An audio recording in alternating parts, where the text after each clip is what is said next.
Desde el principio de los tiempos hemos tratado con éxito los síntomas del resfriado común con remedios caseros. Eucalipto, miel y agua de panela con limón hacen parte de nuestra cultura. Pero recuerda, el coronavirus está presente y no es un resfriado común. Por eso, si tienes dolor de cabeza o garganta, dificultad para respirar, pérdida de olfato, fiebre, malestar general o tos, aíslate en tu casa y reporta inmediatamente tus síntomas o los de tu familia en Coronap y en la EPS. Cuida tu salud y la de los que amas. Es tu responsabilidad. El virus no se ha ido. Gobierno de Colombia. Colombianos, muy buenas tardes. Los saludo desde la Casa de Nariño, la casa de todos los colombianos, y le damos la bienvenida a nuestro espacio de prevención y acción, dándole gracias a Dios, pidiéndole siempre por nuestro país y llevando siempre el mensaje incesante del uso obligatorio del tapabocas, el distanciamiento físico, seguir los protocolos de bioseguridad y evitar las aglomeraciones. Quiero empezar nuestro espacio haciendo el balance para el día de hoy de los principales indicadores del COVID-19. Colombia llega hoy, a lo largo de toda esta pandemia, a 8.827.889 pruebas realizadas, donde los casos positivos acumulados a lo largo de la pandemia son 1.831.980. Pero importante destacar que Colombia se sitúa hoy en 1.665.000 recuperados. Hoy tuvimos 18.111 y nos ubicamos en el 90.89%.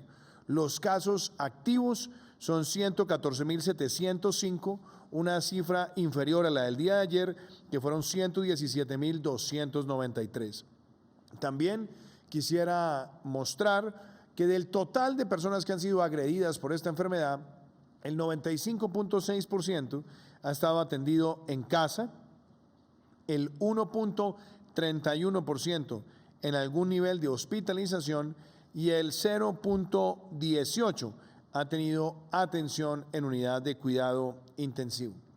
El día de hoy se procesaron 58.302 pruebas y se registraron 15.898 casos de positividad, una positividad del 27%, donde casi el 62% de los contagiados reportados el día de hoy están concentrados en 5 municipios.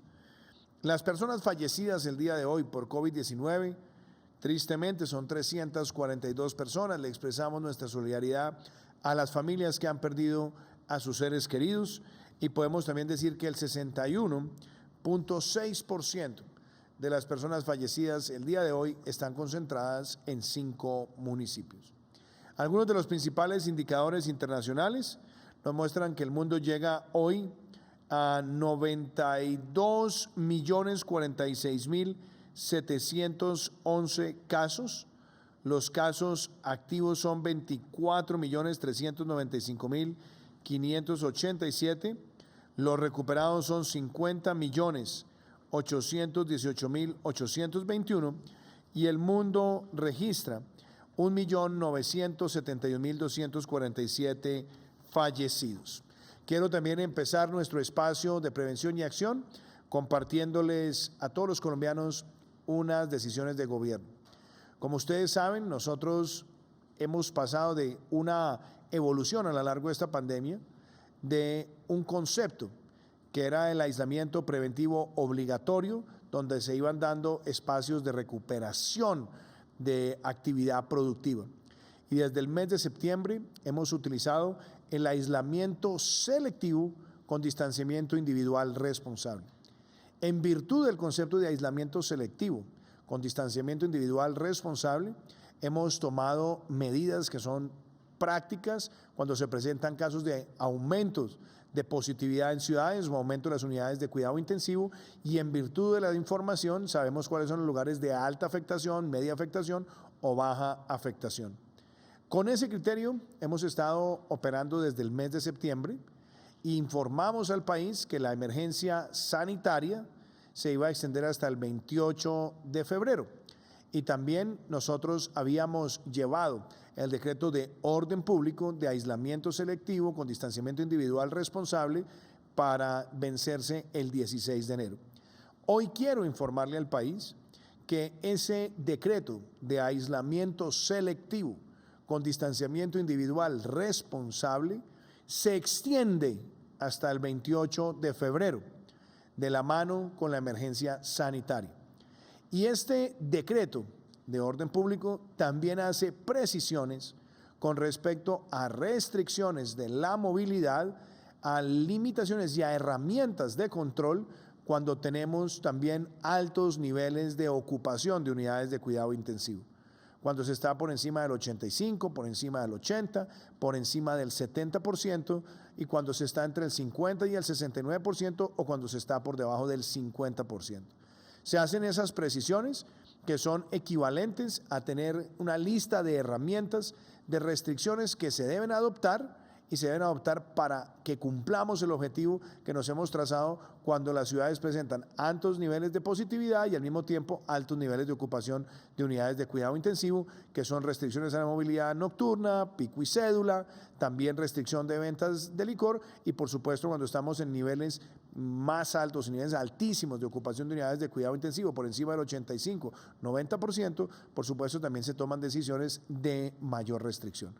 Todas estas medidas estarán contempladas en este decreto y se le da también ese margen de maniobra a los gobiernos locales previa autorización del Ministerio del Interior, pero tenemos lineamientos muy claros para seguir dando pasos hacia el control de la pandemia, pero también la reactivación segura y tener unos indicadores de alerta como son los niveles de ocupación de las unidades de cuidado intensivo, que deben ser siempre uno de los indicadores más relevantes para la toma de decisiones por parte del Ministerio de Salud con los gobernantes locales. Quiero transmitirles a ustedes esta información y también quiero que empecemos nuestro espacio de prevención y acción para el día de hoy con el caso de Jamie Murcia, una mujer de 31 años que fue agredida por el COVID-19, nos cuenta cómo lo enfrentó y también cuáles son las recomendaciones que le hace al pueblo colombiano. Jamie Murcia, 31 años, odontóloga, recuperada de COVID-19. Para Jamie todo comenzó como una gripa leve. No pensé que fuera COVID porque pues todo fue muy leve, los síntomas iniciales fueron muy leves, pero después del tercer día sí ya se fueron como agudizando un poco más. La parte respiratoria ya se empezó a hacer evidente, la tos, la fatiga, la dificultad respiratoria. Confirmó que el personal de la salud la acompañó en todo momento. Por el AEPS, se reportó igual por ARL y todo, ellos siempre estuvieron muy pendientes desde el día que lo reporté, todos los días me llaman y me hacen seguimiento de los síntomas, cómo estoy, pues desde el momento en que igual lo reporté. El trabajo en equipo es fundamental para contrarrestar al coronavirus. Pues aunque soy profesional de la salud y de pronto por mi carrera estoy más expuesta al virus, pero son cosas que se podrían evitar si todos trabajamos en equipo en cuanto a esas medidas de bioseguridad. Jamie envía un mensaje a los colombianos para que tomen conciencia frente al COVID-19.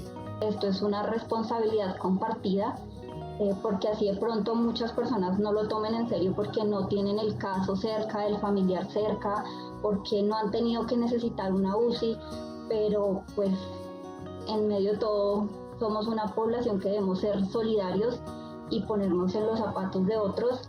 Con disciplina y autocuidado, también somos responsables con la vida. Le agradecemos a Jamie Murcia este importante testimonio. Y también queremos escuchar a los profesionales de la salud. Hoy el turno es para Rosa Vargas, coordinadora de enfermería en una de las líneas de atención al COVID-19 y a otras patologías complejas en el hospital la clínica Porto Azul en la ciudad de Barranquilla. Ellos nos comparten ese testimonio y Rosa nos cuenta cómo ha sido enfrentar la pandemia, pero también le envía el mensaje a los colombianos que al protegerse y proteger a los demás, también están protegiendo a los trabajadores de la salud. Mi nombre es Rosa Vargas, soy coordinadora de enfermería del área de urgencias de Clínica Porto Azul A1. Ha sido muy difícil, sobre todo por el confinamiento, fue algo que llegó de repente, no lo esperábamos, no estábamos preparados y acostumbrarnos a esta serie de cambios que vinieron con el virus, pues muy difícil, sobre todo el tener que alejarnos de nuestros seres queridos, de nuestra familia, ha sido de verdad muy, muy difícil. De las medidas de seguridad que debemos tener en este momento y después de pandemia es siempre el uso de la mascarilla. El mayor reto que tenemos nosotros los colombianos es practicar el autocuidado. Esa es la forma que tenemos nosotros para evitar contagiarnos. Y tenemos que ser conscientes de que a cualquiera de nosotros nos puede pasar, nos podemos contagiar de este virus. El mensaje que yo les quiero dejar a todos es que sí podemos controlar esta pandemia, este virus, este momento difícil que estamos pasando, y si nos mantenemos todos con el autocuidado y todas las medidas de protección y de bioseguridad, lo podemos controlar como una primera vez y seguir manteniéndolo, aplicando todas las medidas que ya conocemos. Muchísimas gracias a Rosa Vargas. Y también el PAEF sigue llegando a la micro, pequeña, mediana y gran empresa en todo el territorio nacional, subsidiando 40 o 50% del salario mínimo legal de esos trabajadores, de empleadores que han visto afectados sus ingresos 20% o más con ocasión de la pandemia, y estará acompañando a los colombianos hasta el mes de marzo como herramienta. Hoy el turno es para Ortopédicos Vital Spark, una compañía que quiere seguir construyendo país, que gracias al PAEF ha podido proteger empleo y ha podido participar en un proceso de reactivación segura. Ese es el testimonio de cómo una empresa pequeña como Ortopédicos Vital Spark, gracias al PAEF, protege a sus trabajadores. Vital Spark es una empresa fundada aquí en Colombia en enero de 2017 para distribuir a nivel nacional y ofrecer un tratamiento completamente natural, no invasivo, el cual todos los miembros de la familia lo pueden disfrutar directamente en casa. Problemas de hernias discales, nervio ciático ya pinzado, escoliosis, listesis. Gracias a Dios hemos salido adelante, hemos logrado equilibrarnos, apoyarnos por parte del gobierno del sistema de PAEF, un sistema que ha rescatado miles de empleos y que realmente es una herramienta que ha incorporado la presidencia de Duque con mucha eficacia. En este momento tenemos 5 empleados que se han logrado beneficiar, además de ayudar a una sola persona. Hemos logrado también a través de PAEF ayudar a familias enteras. Y una vez más vamos a conversar el día de hoy sobre vacunación.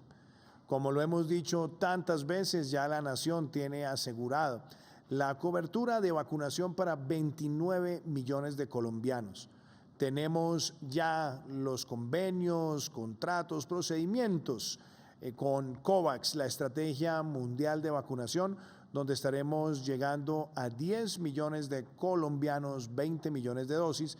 Tenemos también con la farmacéutica Pfizer, tenemos 5 millones de colombianos, 10 millones de dosis, con AstraZeneca 5 millones de colombianos, 10 millones de dosis, y tenemos 9 millones de vacunas, 9 millones de dosis en el caso de Janssen, y eso nos permite llegar a 29 millones de colombianos, y como lo hemos dicho, estaremos también próximamente anunciando la adquisición del restante para llegar a los 35 millones de compatriotas que tengan acceso a la vacunación.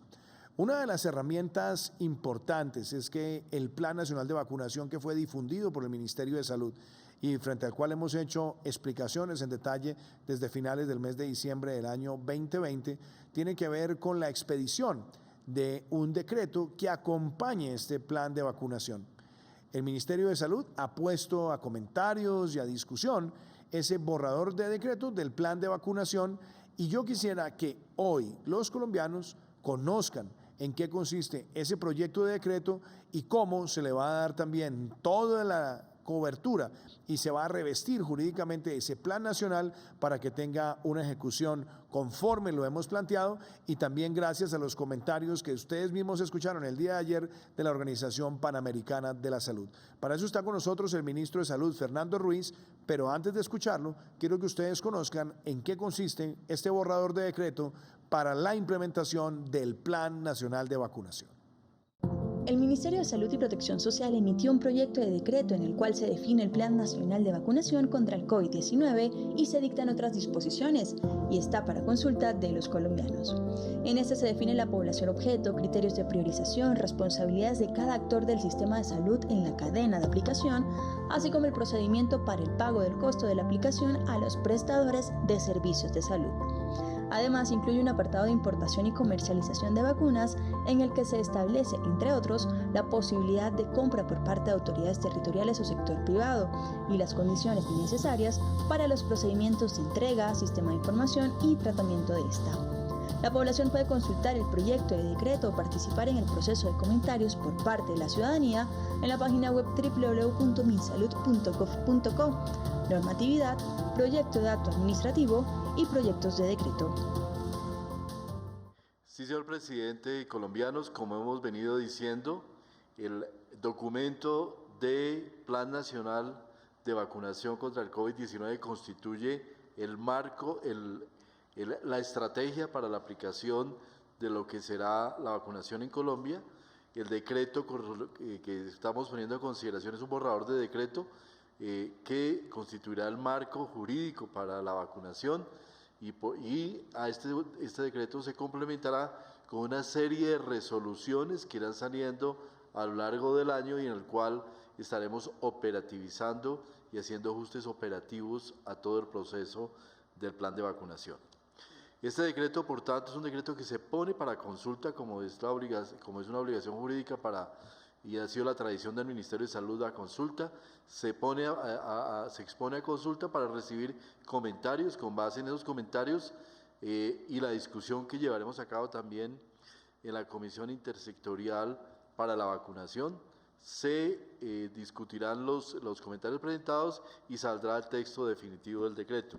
Hay unos temas muy importantes que vale la pena tener en cuenta para los diferentes análisis de lo que se va a hacer. Primero, se especifican los objetivos de la estrategia. Segundo, se define la consideración de un objetivo que es reducir la mortalidad, reducir la morbilidad, y un tercer objetivo que es muy relevante, que es también proteger a los grupos de riesgo, y por último, habría ampliar y posibilitar todo lo que es la inmunidad de rebaño, la reducción del contagio para posibilitar todo el desarrollo social y económico del país. Tal es la importancia de este decreto que los colombianos deben considerar y que va a estar en consulta pública probablemente hasta el día de mañana. ¿Cuáles son los otros aspectos que se establecen? Como se establecen 2 fases para la vacunación con 5 etapas.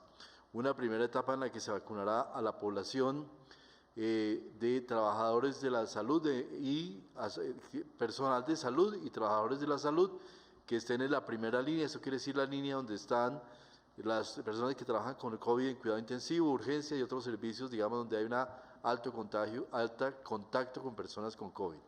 Segunda población, los mayores de 80 años, que como todos sabemos tiene un riesgo de mortalidad mucho mayor que el resto de la población. Y esta población incluye todo el personal técnico, médico, residentes, personal administrativo que labore entre los servicios de urgencia, hospitalización y cuidado intensivo. En la etapa 2, que se hará de manera progresiva, vinculará al 100% de la población entre 60 y 80 años, 60 a 79 años, y el 100% ya de los trabajadores de la salud que están en la segunda y tercera línea. En la etapa 3, se vacunará de forma progresiva al 100% de la población entre 16 y 59 años que padezca comorbilidades, entre las cuales están la hipertensión, la diabetes, insuficiencia renal, el VIH, cáncer, tuberculosis, enfermedad pulmonar crónica, asma y obesidad. También en este grupo se incluyen los docentes de educación inicial, preescolar, educación básica y educación media, el 100% de los agentes educativos comunitarios, padres y madres comunitarios identificados por el ICBF y las fuerzas militares y de policía. Desde luego de esta población que incluye la primera fase, que comprende aproximadamente 17 millones de personas, se iniciará una segunda fase, dentro de la cual se reducirá el contagio y en esa fase se evaluará de forma progresiva a los cuidadores de niños y adolescentes del ICBF, bomberos, socorristas de la Cruz Roja, socorristas de la Defensa Civil, población privada de la libertad y guardias del IMPEC, personas en situación de calle identificados por los entes territoriales y personal de funerarias, centros crematorios y cementerios. Todas estas poblaciones de muy alto riesgo por razón de su trabajo o ocupación. Y en la última etapa, que es la etapa quinta, donde se vacunará el grueso de la población, que equivale aproximadamente a otros 17 millones de personas, se vacunarán a los mayores de 16 años sin comorbilidades, empezando por adultos entre 50 y 59 años y yendo progresivamente hacia la población más joven. Dentro del decreto también se especifica una ruta de vacunación a partir de las bases de datos que ya conforma el Ministerio de Salud para cada etapa y donde se definirá en qué grupo está cada una de las personas a ser vacunadas.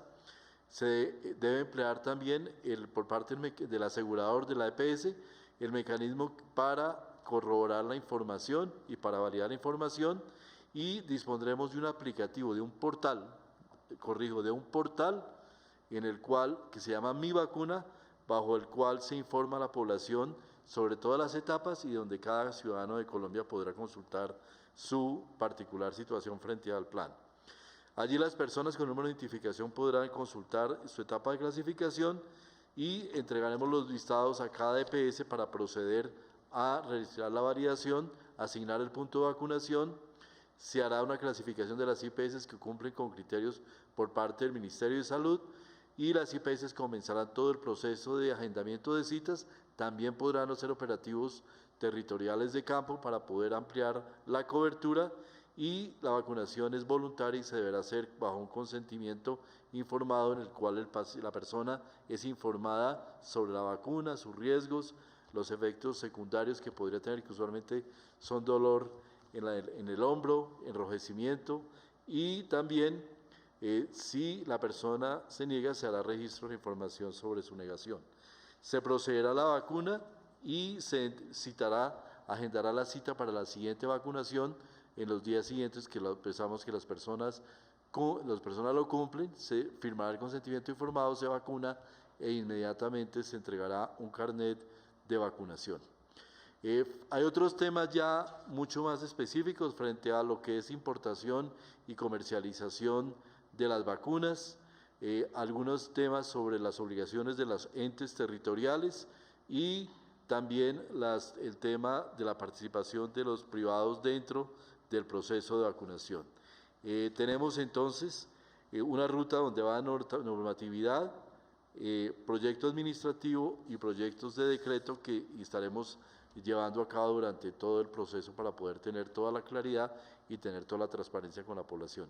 Para terminar, señor presidente, tenemos un video de sensibilización para la vacunación. Sobre eso, ministro Fernando, también importante que le hagamos un llamado a la población colombiana, y es sobre el proceso de evolución de las vacunas en el mundo. Ayer teníamos la ocasión de escuchar acá en Prevención y Acción al doctor Moisés Basserman, una de las voces más autorizadas de la ciencia en nuestro país, y él mostraba cómo las vacunas han marcado hitos importantes para proteger al mundo frente a muchas enfermedades. La idea de avanzar en los programas de inmunización es una idea de desarrollo social, de protección de vidas. Y decía también él que el avance que hemos tenido en el mundo en la ciencia permite tener también gran confiabilidad frente al proceso que se ha adelantado de desarrollar vacunas en el caso del COVID-19. Yo quiero invitar a todos los colombianos para que a conciencia nos preparemos a este proceso de vacunación masiva que empezará en el mes de febrero, y que nos preparemos a conciencia con confianza en los criterios técnicos científicos que se han adelantado, y también invocando muchísimas voces calificadas de la medicina mundial, pero también voces de liderazgo, como la que escuchamos en días pasados, inclusive el propio Papa Francisco, donde él invitaba a toda la población a que se vacune. La invitación a toda la sociedad para vacunarse y cumplir con esto, sabiendo que además es un ejercicio voluntario, es porque al vacunarnos no solamente nos estamos protegiendo a nosotros mismos, sino estamos protegiendo a los demás. Por eso, este testimonio que queremos que ustedes vean es para que seamos muy sensibles a nuestra responsabilidad, al llamado que se nos hace en la cultura ciudadana y en la disciplina e inteligencia colectiva para que hagamos una vacunación efectiva en nuestro país y que todos lo hagamos con confianza en el mismo. A lo largo de la historia, las vacunas nos han ayudado a sobrevivir como especie. Gracias a este avance de la ciencia, en el planeta se salvan 5 vidas cada minuto. Enfermedades como la viruela han desaparecido gracias a la vacunación y hoy en día 5 millones de personas cada año no mueren a causa de esta, lo cual equivale a una persona cada 6 segundos. Antes de la aparición de la vacuna contra el sarampión en 1980, esta enfermedad había causado 2,6 millones de muertes en el planeta y hoy es completamente prevenible. El COVID-19 es una enfermedad que en tan solo 10 meses ha causado la muerte de casi 2 millones de personas en el mundo y ha infectado a más de 89 millones, dejando en muchos casos graves secuelas y perjuicios para la salud de los sobrevivientes. Hoy podemos combatirla de la mejor manera posible. La vacuna contra el COVID-19 es la forma de protegernos y proteger a los que más amamos. Es un acto de responsabilidad con todos. Y hemos recibido también muchas preguntas de los ciudadanos a través de distintas plataformas y yo lo quiero invitar, ministro Fernando, a que las escuchemos y las vayamos contestando entre los dos, porque creo que son preguntas que responden a muchas inquietudes que tiene la población colombiana. Veamos la primera. Señor presidente, mi nombre es Guido Ordóñez y quisiera hacer una pregunta. Las medidas que se están adoptando en Bogotá, ¿se están adoptando también en otras ciudades de Colombia? Y si sí, ¿cuáles son? Doctor Guido, muchas gracias por su pregunta. Las medidas que se han venido tomando en Bogotá también se han tomado en otras ciudades del país. Cuando hemos visto aumentos acelerados de casos y hemos visto presión sobre las unidades de cuidado intensivo, se trabaja con el Comité de Seguimiento Epidemiológico del Ministerio de Salud y lo que se examinan son las medidas que tiendan a dos cosas. Uno, quitarle velocidad al contagio y la otra, que permitan quitarle presión a las unidades de cuidado intensivo. Por eso hay restricciones a la movilidad, temas como los picos y cédulas, las restricciones de la movilidad nocturna, la restricción de las ventas de licor y también cuando ha sido necesario, en sobre todo ciclos de fin de semana o de algunos pocos días, también se han tomado medidas de mayor restricción que permitan estabilizar la presión sobre las unidades de cuidado intensivo.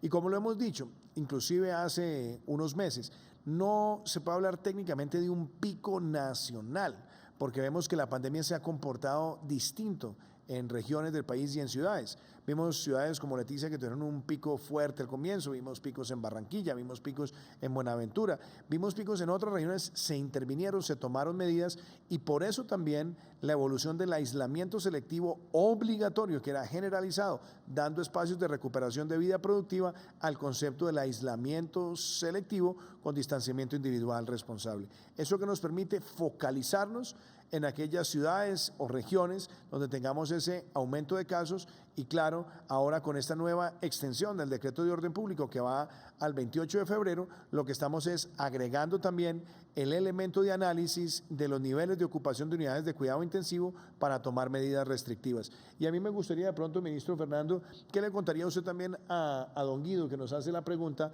con respecto también a estas medidas que hoy se aplican en Bogotá, pero que también se han aplicado en otras ciudades del país, inclusive lo hicimos recientemente en el mes de diciembre? Hagamos referencia a eso. Sí, efectivamente las medidas de toque de queda, pico y cédula, entre otras restricciones, se han tomado en Bogotá, pero también en Antioquia, Valle del Cauca, Atlántico, Boyacá, Bolívar, Caldas, Córdoba, La Guajira, Meta, Nariño, Norte de Santander, Quindío, Risaralda, Santander y Tolima.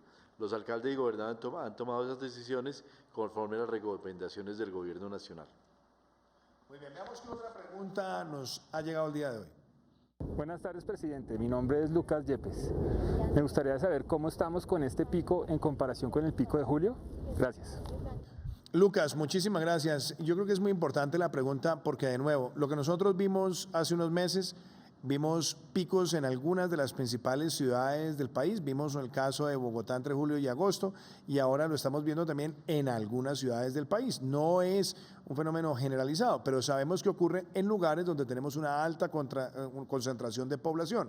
Ahora, frente a la pregunta, ¿qué es importante también tener como herramienta de análisis para desagregar? La primera, hoy estamos haciendo muchísimas más pruebas de las que estábamos haciendo en los meses de julio y agosto.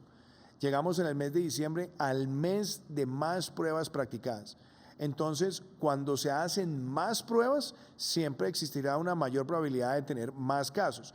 Pero por eso la forma de leerlo es el porcentaje de positividad.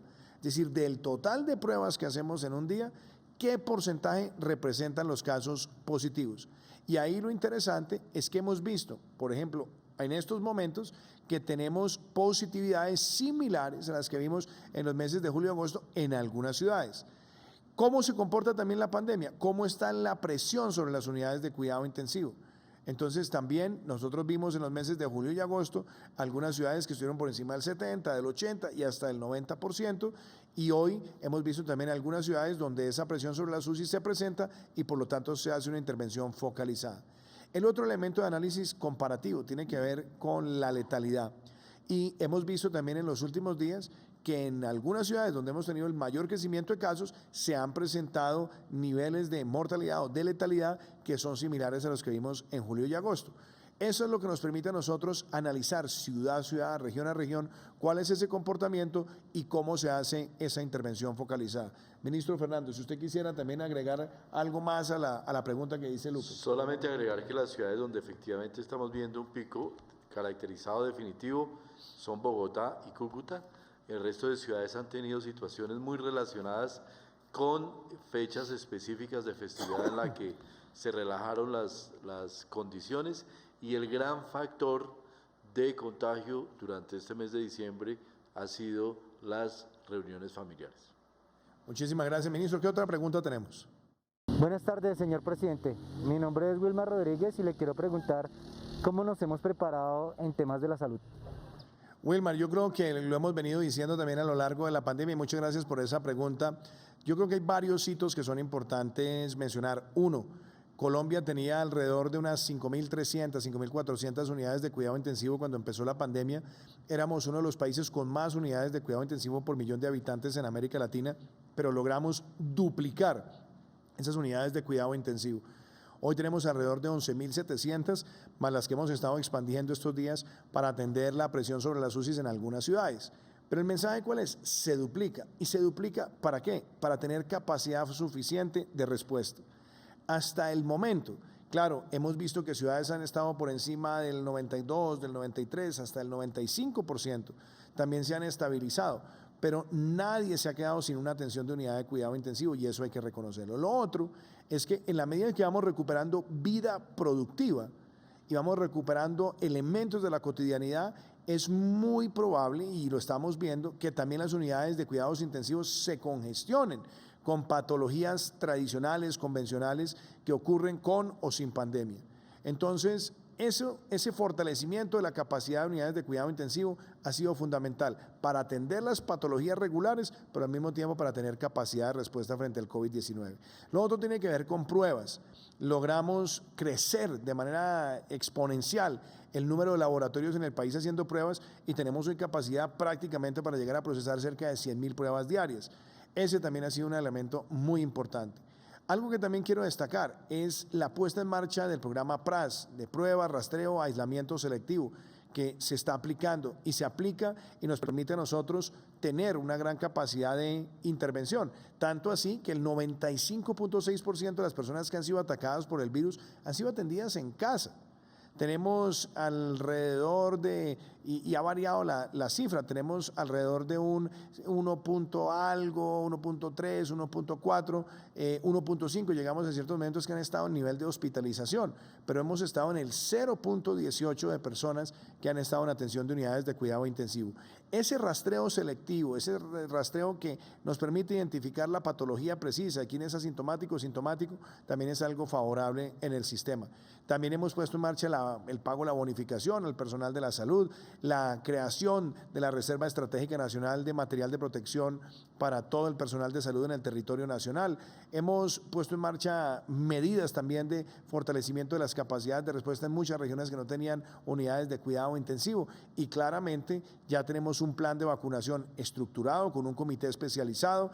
Tenemos ya 29 millones de colombianos asegurados en su vacunación. Esperamos en estos días llegar al remanente que nos falta, pero todo esto hace parte de ese fortalecimiento integral. Ministro, ¿qué más le diría usted a Wilmer? Creo que ha sido muy completo su planteamiento, presidente. Solo consolidaría la reserva estratégica de elementos de protección personal, que también se logró acopiar durante este periodo. Muchísimas gracias. ¿Qué otra pregunta tenemos? Buenas tardes, señor presidente Duque. Mi nombre es Andrés Pascuales y le tengo una pregunta. ¿Qué ha sucedido con el pago de la bonificación a los médicos y a cuántos de ellos se les ha dado? Andrés, muchísimas gracias por la pregunta. Ya tenemos más de 250.000 profesionales del sector de la salud que han recibido la bonificación, y hemos ya dispuesto, ya se ha girado y pagado cerca de 380.000 millones de pesos. Y esto obviamente se trata de quienes han estado en la primera línea de atención al COVID-19. De pronto, Fernando, hablemos de cómo ha sido este proceso, porque ha sido algo también muy importante, y hablemos de casos prácticos. Por ejemplo, ¿cuánto puede estar recibiendo un profesional que ha estado en la primera línea de atención como intensivista con relación a su sueldo tradicional? Sí, esto, presidente, ha sido todo un esfuerzo muy grande. Efectivamente, todos los que es profesionales, auxiliares, trabajadores de salud han recibido esta bonificación, 380.000. A eso hay que sumar los 2 paquetes de ayuda a las IPS para desatrasarse en pagos de nómina, lo cual, sumados esos 3 renglones, podrían llegar a completar casi el billón de pesos de recursos girados para apoyar nuestro talento humano en salud. Igualmente, presidente, efectivamente, un médico, digamos, que está en primera línea, un internista, un anestesiólogo puede estar recibiendo algo más cercano, alrededor de los 3 millones de pesos de bonificación, y eso se lleva igual bonificaciones para el resto de personal de la salud. Muchísimas gracias, ministro Fernando Ruiz. Y otro de los temas que ha generado siempre mucho interés, y sobre todo en estos días en algunas de las ciudades en donde tenemos la mayor concentración de casos, tiene que ver con el regreso a las aulas escolares. Y yo quiero también darle ese mensaje a las familias colombianas. Cuando se pensó en la alternancia, se pensó justamente en un mecanismo que lograra combinar la presencialidad y la virtualidad, de tal manera que tuviéramos la capacidad de adaptarnos en el marco de esta pandemia a garantizar los espacios académicos de los niños y también los mecanismos de protección en casa, no tener aglomeraciones en la escuela, y al mismo tiempo tener la participación y la protección de todo el personal directivo y docente. Esa idea de alternancia ha sido diseñada así porque la pandemia no se ha ido, y la pandemia no se va a ir en el año 2021. Y cuando digo no se va a ir, no es que tengamos que llenarnos de una voz de negativismo, no. La vacuna va a ser una luz de optimismo que en la medida que se empiece a irrigar y a universalizar nos ayuda a disminuir sustancialmente la letalidad, a proteger distintos sectores de la población. Pero en el entretanto, como se los he dicho, preparémonos para que este año 2021 estemos con tapabocas, estemos con distanciamiento físico, estemos además con los protocolos de bioseguridad, evitando las aglomeraciones, y por lo tanto el concepto de alternancia es para ir recuperando espacios necesarios para los niños y al mismo tiempo tener la virtualidad como una herramienta que nos permite no aglomerarnos, tener a los niños también en la casa estudiando, protegerlos a ellos y proteger a los padres de familia.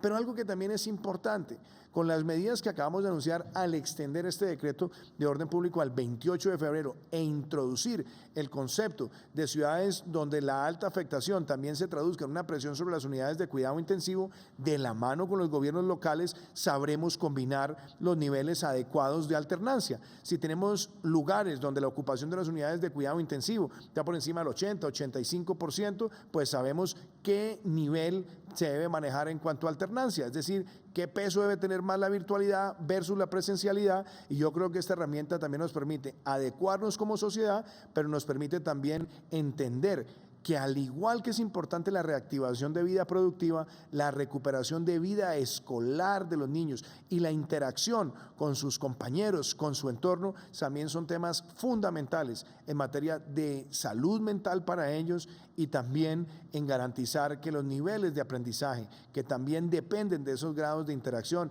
y de cercanía con sus docentes, también estén operando a cabalidad. Por eso nos acompaña esta noche la ministra de Educación, María Victoria Angulo. Ministra, hablemos de cómo nos estamos preparando. Empieza año 2021, presencialidad, virtualidad, alternancia y cuáles son esas pautas. Perfecto, presidente. Buenas noches a todos, señor ministro, Manuel aquí, compañero del sector educación, y sobre todo un saludo muy especial a todas las familias. Creo que el presidente ha hecho una excelente explicación que deja ver por qué llevábamos desde el año pasado, desde el mes de junio, hablando de alternancia. Era estar en las condiciones para poder estar en este año tan retador, 2021, como dice el presidente, hay este camino de esperanza, tenemos que ser conscientes de la realidad y lograr combinar las metodologías y leer lo que pasa en cada región del país. Mis compañeros me están ayudando con la proyección de una infografía que nos recuerda algo. Colombia fue pionero con Uruguay en publicar los primeros lineamientos y protocolos de bioseguridad. Agradezco nuevamente al ministro de Salud siempre su apertura. Se construyeron con el Ministerio de Salud e inició un amplio diálogo nacional de por qué era el retorno, investigaciones a nivel nacional, internacional, y ese diálogo avanzó, ministro, y nos dio pie para generar los pilotos de alternancia. Y ahorita también me van a colaborar proyectando una infografía del mapa del país, de qué logramos en estos pilotos. Logramos llegar, presidente, al 73% del país, fueron 51 secretarías, colegios públicos, privados y universidades públicas y privadas. ¿Y por qué cuento esto? Porque hay un camino andado. Tenemos obviamente que tener una escucha de la situación de la epidemia, pero tenemos que entender cuando están dadas las condiciones y sobre todo no perder nunca de vista que aquí estamos todos, ustedes, familia, los maestros y nosotros desde el gobierno local y nacional, trabajando por los niños y las niñas y por encontrar esas mejores oportunidades. En ese sentido, gracias al respaldo del señor presidente y del ministro de Hacienda, además de los pilotos, que ahorita compartiremos estas experiencias, se dieron 400.000 millones a las regiones. Y la pregunta es ¿para qué? ¿O cómo son las etapas, presidente, para este calendario escolar? Bueno, primero se distribuyeron los recursos. A finales de noviembre los incorporaron las secretarías de educación a su presupuesto y comenzaron todo un trabajo de compra de cada uno de los elementos de los protocolos de bioseguridad y de adecuación de las sedes, presidente. Recordemos, y para contarle a todos los colombianos, Colombia tiene 44.000 sedes de educación primaria, básica y secundaria. Entonces es un reto enorme, pero infinitamente importante y tenemos que llegar a cada rincón y estamos haciendo, presidente, un trabajo obviamente con los maestros, los directivos, los secretarios, la señora viceministra vive en permanente contacto y estoy yo con los alcaldes y gobernadores. Creo que esto es un tema y un compromiso de la sociedad y obviamente usted y el señor ministro acaban de explicar dos condiciones que tenemos que tener siempre presente.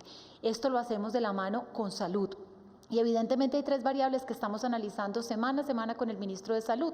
La variable de prevalencia o incidencia que tiene que ver con los contagios, la variable de UCI que mencionaba el señor presidente y la variable de densidad poblacional. Y con esas características, así como lo mencionó el presidente en el decreto y esta clasificación que nos deja ver cuándo están dadas las condiciones, estamos trabajando. Y veíamos por ello muchos departamentos que en este momento tienen las condiciones para poder iniciar este proceso de alternancia y entidades territoriales como también las que mencionaba el ministro, que están en unas semanas de observancia, que obviamente se debe hacer un trabajo virtual, pero continuar con la preparación. Y en esto quiero ser muy enfática y contarle a todos los padres, día por día, las secretarías tenemos que lograr reactivar cada una de las sedes en un diálogo y en un trabajo conjunto con los maestros del país, que han hecho una tarea muy importante y que seguirán de la mano en esto. Con esto, presidente, contarle que el calendario, que son preguntas muy frecuentes de los televidentes, tenemos calendario A, calendario B. Calendario B habían iniciado en procesos de alternancia desde el segundo semestre del año pasado y depende de la ciudad donde esté el colegio, pues tiene que ceñirse obviamente a las medidas que se están tomando, si son procesos como los de Bogotá o entidades territoriales que perfectamente pueden continuar con la alternancia.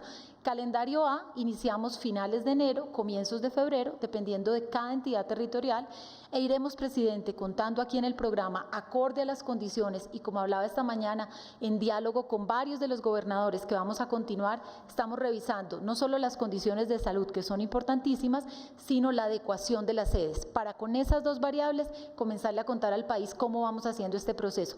Y antes de ver el video, darles un mensaje, presidente. Hoy Naciones Unidas, justamente la voz autorizada para hablar de niñez, de infancia, instaba a todos los países, no importando el momento de la pandemia, a hacer todos los esfuerzos por los planes de retorno, obviamente con responsabilidad.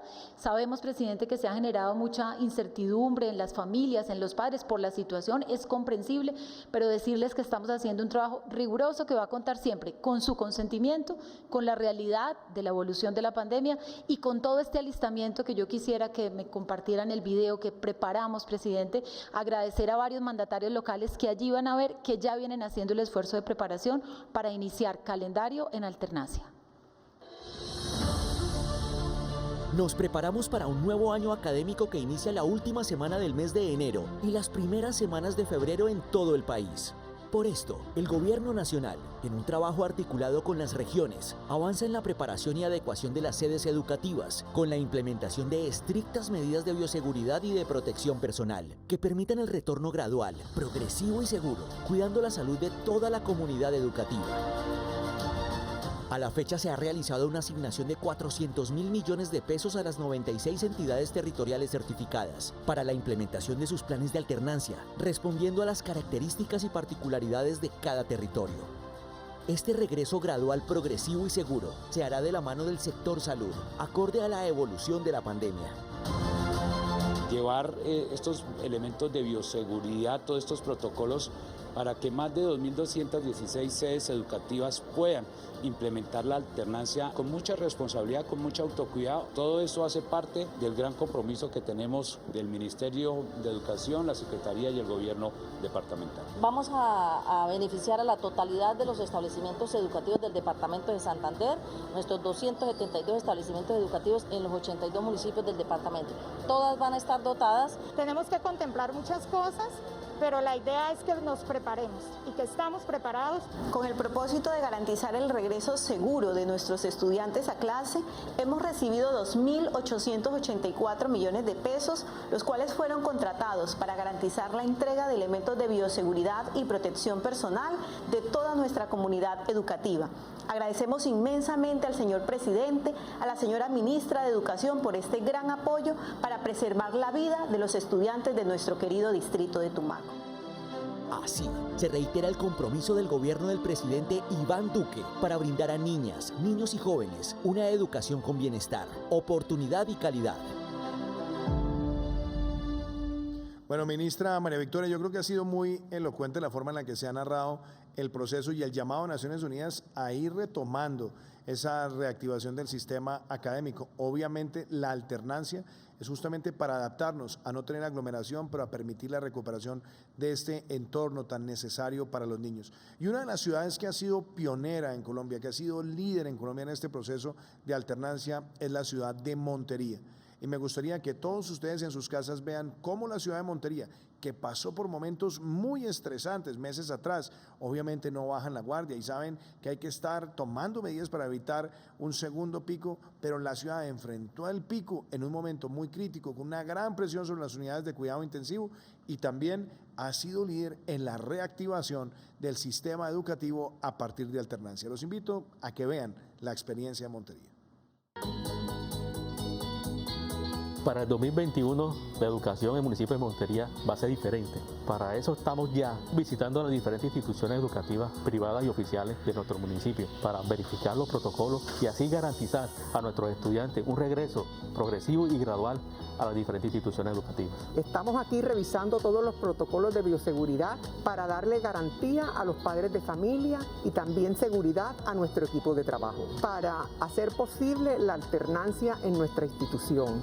Muy contentos hoy, esperando para darles la bienvenida mañana a los protagonistas de nuestra comunidad educativa, los estudiantes. Nos hemos preparado para tener todo listo para esperarlos a ustedes con nuestros protocolos de bioseguridad y para brindarles a sus familias la tranquilidad de que están en un lugar seguro. Y está con nosotros la secretaria de Educación del Departamento de Antioquia, Alexandra Peláez. Secretaria, muy buenas noches. Yo le pediría que de manera muy breve le cuente a los colombianos cómo se están preparando ustedes para este proceso, cómo han dado los pasos importantes en materia de alternancia, cómo se sigue también enfrentando la alerta, las medidas de contención de la pandemia, pero cómo ustedes no han dejado de trabajar, de operar y de buscar que el sistema de alternancia opere de manera eficaz. Presidente, una feliz noche, un saludo muy especial a la ministra. La verdad es que desde el año pasado hicimos unos pilotos en el departamento que nos permiten iniciar nuevamente este año con alternancia. El año pasado, señor presidente, 100 municipios del departamento de Antioquia tuvieron listos los protocolos, 66 de ellos regresaron en alternancia, tuvimos 37.000 estudiantes. Y eso es precisamente lo que nos da una luz de esperanza para iniciar el próximo 18 de enero en todo el departamento el modelo de alternancia con los grados 11, los CLEI 6 y los grados 12 y 13 de los ciclos complementarios. Para nosotros es una prioridad la garantía del derecho a la educación de los niños y las niñas. En Antioquia, señor presidente, muchísimos de nuestros municipios tienen muy pocos casos de COVID. Sobre todo las escuelas rurales dispersas están en posibilidad de volver a las aulas. Esperamos que el próximo 18 de enero se reincorporen a través del modelo de alternancia 31.300 estudiantes. Es apenas el 6% de la matrícula, derivado precisamente del pico del coronavirus en el país. Pero esperamos que el 1 de marzo la totalidad del sistema educativo en el departamento pueda integrarse al modelo de alternancia. Muchísimas gracias, secretaria. Yo creo que es muy contundente lo que usted ha dicho y felicitaciones por el trabajo que están adelantando en el departamento. Le deseo lo mejor y estaremos invitándola nuevamente a Prevención y Acción para hablar de este proceso. Ministra María Victoria, de manera rápida, proceso también de alternancia, el proceso de evaluación, el proceso de medidas para que podamos recuperar educación superior. Perfecto, presidente. El esfuerzo que le contábamos a los colombianos en educación básica también lo viene haciendo la educación superior. Más de 160 instituciones iniciaron pilotos de alternancia, 140 las desarrollaron en los distintos municipios del país y oigamos de la voz directamente, presidente, de los rectores de una institución pública, una institución privada, cómo valoran y cómo hacen el esfuerzo de alternancia.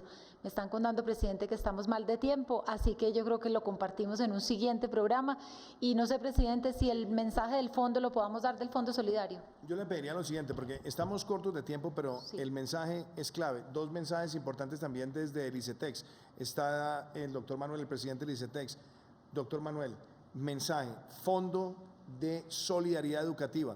Vamos también este primer semestre del año 2021 a prácticamente dar descuento del 100% de matrícula a más de 500.000 estudiantes y vamos a llegar al 70% también para otros estudiantes en el país. Este también es un mensaje para que los estudiantes sepan que esta herramienta está disponible. Y lo otro también son los alivios del ICETEX. Cuéntenoslo rápidamente. Sí, presidente, como usted lo dice, el Fondo Solidario para la Educación nos ha permitido estar cerca de las familias, acompañándolos en estos momentos en su transición educativa. Gracias a los recursos, presidente, que usted y el ministro de Hacienda han permitido que tenga el fondo para el año 2021, podremos nuevamente otorgar a más de 57.000 familias de colegios y de jardines la posibilidad de continuar con estos apoyos. A más de 600.000 estudiantes de educación superior pública, con el concurso de los gobernadores, de los alcaldes, del programa de Generación E y de las universidades, les podremos dar ese beneficio de matrícula para este primer semestre del 2021. Y en el caso particular de ICETEX, hoy tenemos más de 127.000 jóvenes del instituto que tienen un auxilio y van a poder continuar con ese auxilio en el próximo semestre, de tal manera que estemos junto con ellos y sus familias en este proceso de la pandemia en este año. Muchísimas gracias, doctor Manuel. Y está desde la ciudad de Valledupar el ministro de Vivienda, Jonathan Malagón. Ministro, importante también, mensaje de reactivación y que nos da una gran luz de esperanza para el año 2021. Cuéntenos cómo la evaluación de las ventas de viviendas cerraron el año 2020 con las mayores ventas históricas registradas de vivienda en nuestro país. Buenas noches, presidente, compañeros de gabinete, colombianos. El año 2020 trajo consigo el mejor registro de todos los tiempos en cuanto a comercialización de vivienda. Tuvimos un arranque difícil, los meses de abril, de mayo, incluso el mes de marzo, con desplome en ventas, pero reaccionamos de manera oportuna, lanzando los 200.000 subsidios con garantía con además nuestro subsidio concurrente, y eso nos permitió en el segundo semestre del año sobrecompensar estas caídas y lograr no solamente los niveles prepandemia, no solamente los niveles del 19, sino rebasarlos y alcanzar el mejor registro de todos los tiempos. Los últimos meses del año estuvimos comercializando 20.000 viviendas mensuales. 20.000 viviendas es algo así como un Sabana Larga, es algo así como un Mocoa, como un San Gil. En solo un mes tenemos la capacidad de crear un municipio de este tamaño, pero solo con propietarios. Las perspectivas para este año es lograr mantener este ritmo de comercialización, rebasar ese resultado del 2019, tener un nuevo récord histórico durante el año 2021, pasar de 1.2 millones de trabajadores en el sector.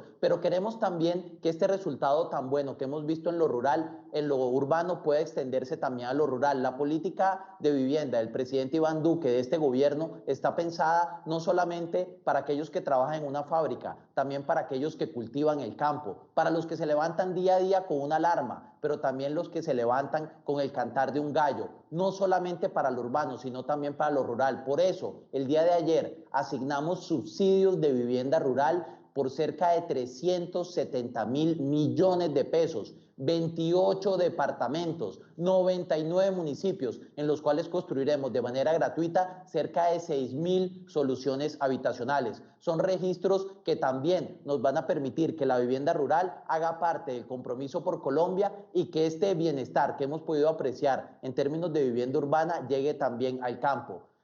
Presidente, seguimos avanzando, vamos por buen ritmo, vamos por buen camino, nos queda mucho por hacer, pero sin duda alguna estamos en la dirección correcta. Gracias, ministro Malagón. Importante también de reactivación segura. Mañana los veo nuevamente a las 6 de la tarde en Prevención y Acción. Seguiremos viendo cómo vamos enfrentando no solamente la situación en algunas ciudades del país, sino también cómo seguimos con reactivación segura, cómo avanzamos con el plan de vacunación en el país. Los dejo con este mensaje de autocuidado, el llamado a no bajar la guardia. Si bajamos la guardia, nos trae una factura, y esa factura puede ser letal para nuestros seres queridos. Cuidémonos y cuidemos a los demás. Muchísimas gracias, que Dios los bendiga. Seamos uno contra el coronavirus. Compartamos la responsabilidad y evitemos los contagios. El lavado de manos y respetar los protocolos es el mejor ejemplo para los seres queridos. Las visitas y las reuniones sociales facilitan la transmisión del COVID-19. No permitas que el virus llegue a tu casa. Que el propósito sea la vida.